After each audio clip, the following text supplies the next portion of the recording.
একদিন ছুটির দিনে সাংসারিক কাজে রাধারানী আমার বড় ব্যস্ত, স্বভাবতই সে ভীষণ ক্লান্ত।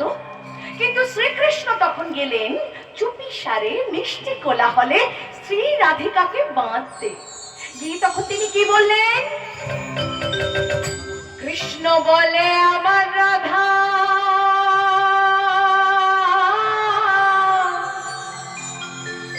বদন তুলে আর রাধা বলে কেন মিছে আমার জানো মোর নিজের জ্বালায় কৃষ্ণ বলে রাধা তোকে প্রাণের কথা কই আর রাধা বলে এখন আমি মোটেও রাজি নই সর্বমায় মরি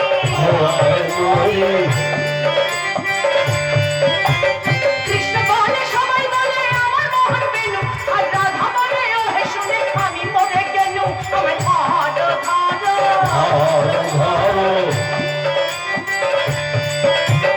কৃষ্ণ বলে আমার রূপে ত্রিভুবনটি আলো আর রাধা বলে তবু যদি না হতে মিশকালো রূপ ছাপিয়ে পড়ে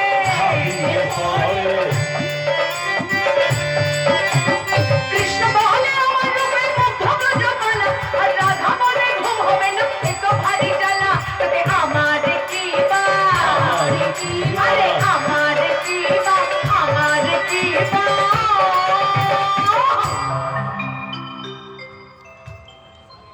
বলি ও বাবারা ঝগড়া বিবাদ এখন কিন্তু পারদের তুঙ্গে গো বাবারা। কিন্তু শ্রীকৃষ্ণ সে যে স্বভাব চতুর, তাই চাতুরি করে ছলনা দিয়ে রাধারানীর মন গলানোর চেষ্টা করছেন। তখন তিনি কি বলছেন? কৃষ্ণ বলে আমার রাধা কি বাচারু কেশ কৃষ্ণ বলে আমার রাধা কি বাচারু কেশ আর রাধা বলে কৃষ্ণ তোমার পছন্দ যাবে সেটা বলতেই হবে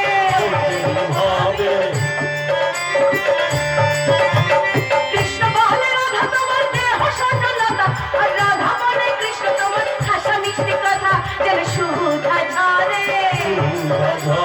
সুধা ঝরে সুধা ঝরে।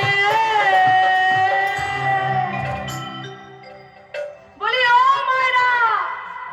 ঝগড়া বিবাদ এখন তাহলে একটু একটু করে মিলনের দিকে এগোচ্ছে গো মায়েরা। তখন শ্রীকৃষ্ণ শ্রী রাধিকাকে পরম ভালোবেসে বলছেন কৃষ্ণ বলে এমন বর্ণ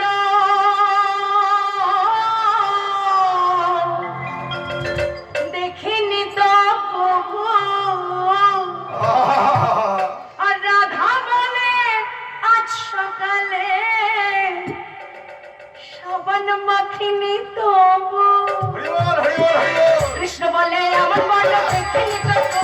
আর রাধা বলে আজ সকালে সাবান মাখিনি তবু